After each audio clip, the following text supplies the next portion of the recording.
Right, exclusive breaking చూస్తూ ఉన్నాము. Trump నిర్ణయాలతో ఇండియాకు షాక్ మీద షాక్ తగులుతూనే ఉంది.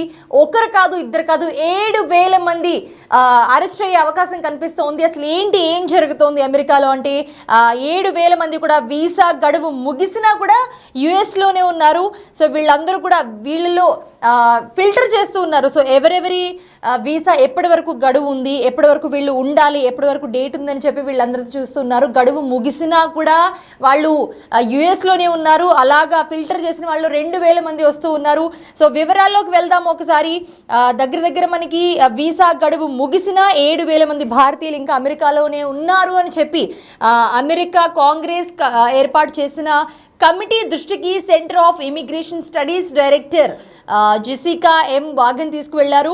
వీళ్ళంతా కూడా స్టూడెంట్స్ యుఎస్లో చదువుకుంటున్నారంటే స్టూడెంట్స్ అంటే F1 అలాగే M1 వీసాలు ఉంటాయి.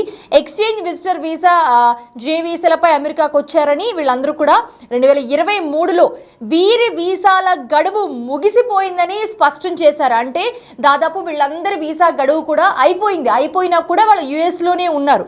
సో ఈ 7,000 మందిలో 2,000 మంది విద్యార్థులు ఉన్నట్లుగా చెప్తూ ఉన్నారు.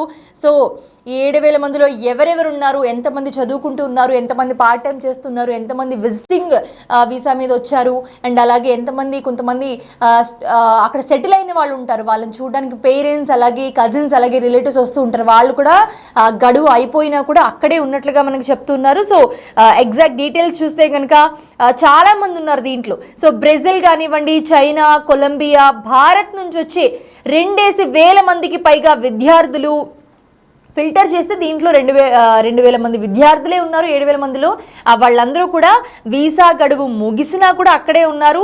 సో దీంట్లో చాలా దేశాలకు సంబంధించిన వాళ్ళు ఉన్నారు. దాంట్లో ఆల్మోస్ట్ 32 దేశాలకు చెందిన విద్యార్థులు ఎక్స్చేంజ్ విజిటర్లలో 20% పైగా వీసా గడువు దాటినా కూడా అమెరికాలోనే ఉంటున్నారు ప్రస్తుతం. సో మొత్తంగా చూసుకుంటే కనుక MF కేటగిరీలో వీసాలు తీసుకున్న వారే ఉల్లంఘనలకు పాల్పడుతూ ఉన్నట్లుగా వాగన్ పేర్కొన్నారు. కాగా H1 వీసాలను అమెరికా విశ్వవిద్యాలయాల్లో ఫుల్ టైమ్ కోర్సులు చేసేవారు అలాగే స్కూళ్ళు కాలేజీల్లో చదువుకునే వారికి జారీ చేస్తారు H1 వీసా అనేది. సో ఎవరైతే మనకి కోర్సులు చేస్తారో, చాలామంది కోర్సులు చేస్తూ ఉంటారు స్కూల్స్లో కానీ లేకపోతే అక్కడ కాలేజెస్లో కానీ కోర్సులు ఎవరైతే చేస్తారో వాళ్ళందరికీ కూడా ఈ వీసా జారీ చేస్తారు.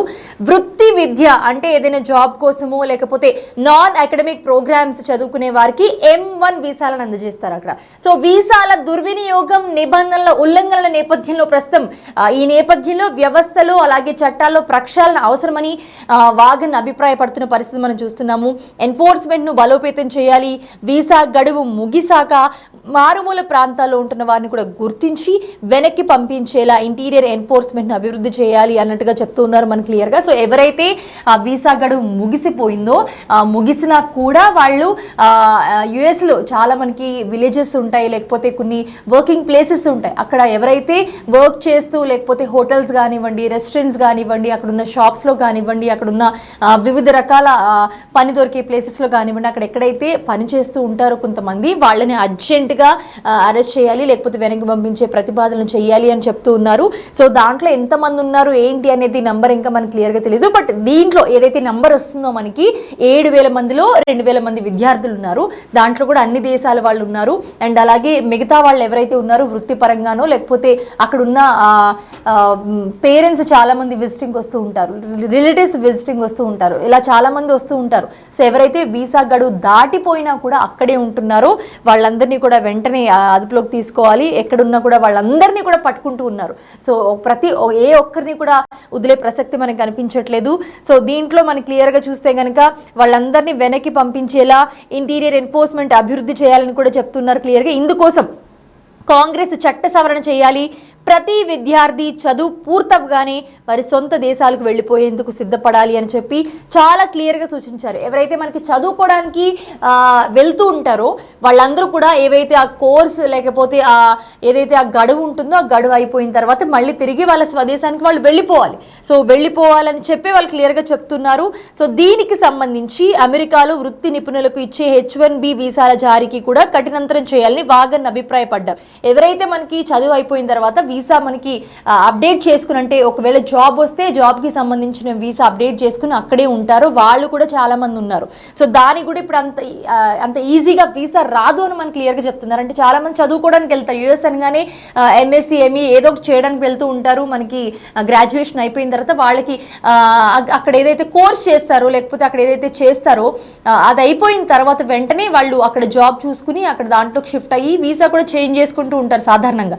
సో ఇప్పుడు ఏదైతే ఆ వీసా చేంజింగ్ ఉంటుందో అది కూడా అంత ఈజీ కాదు, అది కూడా చాలా కష్టంగానే ఉండబోతుంది. సో అది కూడా పరిమితిని దాటే ఉండబోతుంది. సో వాటి సంఖ్యను కూడా 75,000 లోపుకు కుదించాలి అని చెప్తున్నారు. అంటే ఇప్పుడే చాలా లక్షల్లో ఉన్నారు అక్కడ జాబ్ చేసేవాళ్ళు. ఒకవేళ వీసా సబ్స్క్రిప్షన్స్ ఎక్కువగా ఉంటే గనక అధికంగా వేతనాలు చెల్లించే సంస్థలకు ప్రాధాన్యం ఇవ్వాలి అని చెప్తూ ఉన్నారు. సో అండ్ అలాగే H1B గడువును కూడా 2 ఏళ్లకు నిర్ణయించాలి. సో ఏదైతే మనకి గడువు ఇస్తారో వీసాకి ఇన్ ఇయర్స్ పరిమితి అని ఉంటుంది. వీసా ఇవ్వగానే మనకి ఇన్ ఇయర్స్ లోపు మనం చదువుకున్నా లేకపోతే పార్ట్ టైం చేసినా, పార్ట్ టైం బేసిక్ ఎలా లేదు చేయడానికి, బట్ ఏంటంటే ఇక్కడ నుంచి డబ్బులు పంపిస్తూ ఉంటారు వాళ్ళకి, వాళ్ళు పేరెంట్స్ ఇబ్బంది పడతారని చెప్పి అక్కడ ఉన్న హోటల్స్లో కానివ్వండి, రెస్టారెంట్స్లో కానివ్వండి, ఇక్కడ వెళ్ళిన విద్యార్థులు చదువుకుంటూ పార్ట్ టైం చేసుకుంటూ వాళ్ళు పాకెట్ మనీ తీసుకుంటూ ఉంటారు రూమ్ రెంట్కి ఆర్ ఎక్స్ట్రా ఖర్చులకి. బట్ ఇప్పుడు అలాంటి పార్ట్ టైం చేయడానికి లేదు. ఏదైతే మనకి ఈ రూల్ వచ్చిందో వెంటనే అందరూ పార్ట్ టైమ్స్ ఆపేసి వాళ్ళందరూ కూడా అక్కడ రూమ్స్లో కానివ్వండి, అక్కడ వాళ్ళు ఎక్కడెక్కడైతే స్టే చేస్తున్నారో దానికే పరిమితం అయిపోయి ఉన్నారు. సో ఇక్కడ మనం క్లియర్గా చూసుకుంటే అక్కడ ఒక యాప్ ఉంటుంది, దానికి సంబంధించి ఎవరైతే ఇండియన్స్ ఆర్ అదర్ కంట్రీస్ ఎవరైతే పనిచేస్తున్నారో ఇన్ఫర్మేషన్ ఇవ్వండి అని చెప్పి కూడా వాళ్ళకి అలర్ట్ వచ్చింది. ఎవరైతే అమెరికన్స్ ఉన్నారో వాళ్ళందరూ ఇన్ఫార్మ్ చేస్తున్నారు. ఎందుకంటే వాళ్ళకి వచ్చే వేతనానికి దెబ్బ పడుతుంది కాబట్టి, ఎవరైతే పార్ట్ టైమ్స్ చేస్తూ ఉన్నారో తక్కువకి చేస్తున్నారని చెప్పి, సో ఇదంతటికీ దెబ్బ పడుతుంది కాబట్టి వాళ్ళు ఇన్ఫార్మ్ చేస్తూ ఉన్నారు. సో ఎవరైతే పార్ట్ టైమ్స్ జాబ్స్ చిన్న చిన్న జాబ్స్ చేస్తున్నారో వాళ్ళందరూ కూడా వెనక్కి వచ్చేసి ఎవరి స్టేజ్లో వాళ్ళు దిక్కుతోచిన స్థితిలో తలదాచుకున్న పరిస్థితి మనం చూస్తున్నాము ప్రెసెంట్ అయితే. సో H1B గడువును 2 ఏళ్లకు నిర్ణయించాలి, అవసరాన్ని బట్టి మాత్రమే 4 ఏళ్లకు పొడిగించే వెసులుబాటు ఉండాలి అని చెప్తూ ఉన్నారు. అండ్ అలాగే గ్రీన్ కార్డ్ దరఖాస్తు పెండింగ్ లో ఉంటే ఆటోమేటిక్గా H1B పొడిగింపు విధానాన్ని రద్దు చేయాలని కూడా మనకి వ్యాఖ్యానించారు. సో ఇది ఒక పెద్ద దెబ్బని చెప్పుకోవచ్చు. అండ్ అలాగే స్టెమ్ కోర్సులు చేసిన అమెరికన్లలో 1/6 అంటే ఆల్మోస్ట్ మనకు ఒక 20 లక్షల మంది అనుకోవచ్చు ఎలాంటి ఉద్యోగాలు చేయడం లేదని చెప్పి పేర్కొన్నారు. అందుబాటులో ఉన్న మానవ వనరులను వినియోగించుకునేందుకు వీసా విధానాలను ప్రక్షాళన చెయ్యాలి అని చెప్పి కూడా సూచించారు. అయితే దీంట్లో నేర చరిత్ర అలాగే అక్రమ వలసదారులు ఎవరైతే ఉంటారో వాళ్ళందరినీ కూడా గ్వాంటనామో బేకి తరలిస్తామని కూడా అధ్యక్షుడు ట్రంప్ చాలా క్లియర్గా చెప్పారు. దీంట్లో ఎవరైతే నేర చరిత్ర ఉంటుందో వాళ్ళందరినీ కూడా ఒక ప్లేస్కి తరలిస్తామని కూడా మనకి క్లియర్గా చెప్పారు. సో బుధవారం ఆ మేరకు ఏవైతే మనకి ఉత్తర్వులు వచ్చాయో దానికి సంబంధించి ప్రెసిడెన్షియల్ మెమోరాండంపై కూడా సంతకం చేశారు ఆయన. 30,000 మంది సామర్థ్యం ఉన్న గ్వాంటనామో బేలో ఇప్పటి వరకు ఉగ్రవాదులను నిర్బంధించేవారు. ఆ ప్లేస్లో ఏదైతే ఉందో ఈ ప్లేస్లో ఉగ్రవాదులు చాలా తీవ్రమైన పనులు చేసే వాళ్ళని మాత్రమే గ్వాంటనామో అనే ఒక ప్లేస్ ఉంది దాంట్లో నిర్బంధించేవారు. సో ఇప్పుడు ప్రజెంట్ చూసుకుంటే కనుక అక్రమ వలసదారులను ఆయా దేశాలు కట్టడి చేస్తాయనే నమ్మకం లేకే ఈ నిర్ణయం తీసుకున్నట్లుగా ట్రంప్ చెప్పారు. సో చూడాలి. అండ్ అలాగే పౌరసత్వానికి సంబంధించి కూడా మనకి క్లియర్ అప్డేట్ అందుతూ ఉంది. సో పౌరసత్వం కూడా ఇంతకు ముందులా లేదు. కేవలం ఇంతకుముందు గ్రీన్ కార్డ్ ఈజీగా వచ్చేది. H1B వీసాల మీద ఉన్న వాళ్ళు అక్కడ పిల్లల్ని కంటే కనుక వాళ్ళు గ్రీన్ కార్డ్ వచ్చేది, వాళ్ళు గ్రీన్ కార్డ్ హోల్డ్ చేస్తే వాళ్ళు బట్టి వీళ్ళు తీసుకునేవారు. చాలా కొంచెం ఇప్పటితో పోలిస్తే చాలా కొంచెం ప్రాసెస్ ఉండేది, ఈజీగానే అని చెప్పుకోవచ్చు. బట్ ఇప్పుడు ఏ ఒక్క ప్రాసెస్ కూడా అలా లేదు. ప్రతి చిన్నది కూడా చాలా కఠినంతరం చేశారు ట్రంప్. అండ్ అలాగే ఏ చిన్న పని కావాలన్నా చాలా క్లియర్ డాక్యుమెంట్స్ ఉండాలి. అండ్ అలాగే జాబ్కి సంబంధించి చాలా క్లియర్గా ఉండాలి. అండ్ సర్టిఫికేట్స్ చాలా క్లియర్గా ఉండాలి. దేంట్లో ఏ చిన్న మిస్టేక్ ఉన్నా కూడా వెనక్కి వెళ్ళక తప్పదు అని చెప్పి మనకి చాలా క్లియర్గా చెప్తూ ఉన్న పరిస్థితి మనం చూస్తున్నాము. అన్నీ కూడా మనకి చాలా కఠినంతరం చేశారు. ఎక్కడికి వెళ్ళినా కూడా మనకి వీసాకైతే ఇప్పుడు నానా కష్టాలు పడాల్సిన పరిస్థితి అయితే మనం చూస్తూ ఉన్నాము. సో వీసా గడువు ముగిసినా కూడా అమెరికాలో ఎవరైతే ఉన్నారో వాళ్ళందరికీ కూడా దెబ్బ మీద దెబ్బ అనే చెప్పొచ్చు. ఎందుకంటే ఒకదాని వెనక ఒకటి వస్తూనే ఉన్నాయి. ఫస్ట్ వెంటనే స్టాప్ చేసింది పార్ట్ టైమ్స్ అని చెప్పుకోవచ్చు. దాని తర్వాత వాళ్ళ ఇంట్లో ఇంట్లోనే కూర్చున్నారు, ఇంట్లోంచి డబ్బులు పంపిస్తూ ఉన్నారు.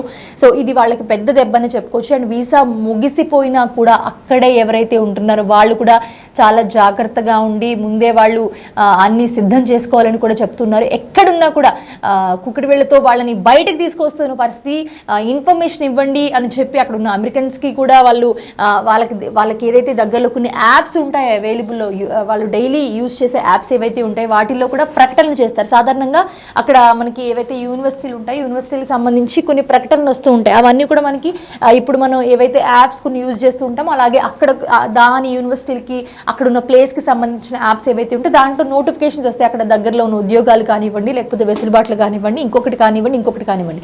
బట్ ఇప్పుడు ఏంటంటే దాంట్లో కూడా ట్రంప్ ఒక ప్రకటన చేశారు. ఎవరైతే ఇట్లా చేస్తూ ఉన్నారో వాళ్ళందరి గురించి, ఇండియన్స్ కానివ్వండి, ఇతర దేశాల వాళ్ళు కానివ్వండి, వాళ్ళందరి గురించి సమాచారం ఇవ్వండి అని చెప్పి ఒక ప్రకటన చేశారు. ఎవరైతే సమాచారం ఇచ్చారో వాళ్ళ సమాచారం కూడా, ఎవరైతే ఇప్పుడు ఇస్తారు ఇన్ఫర్మేషన్ ఇస్తారో వాళ్ళ సమాచారం కూడా గోప్యంగా ఉంచుతామని చెప్పి ఒక ప్రకటన చేశారు.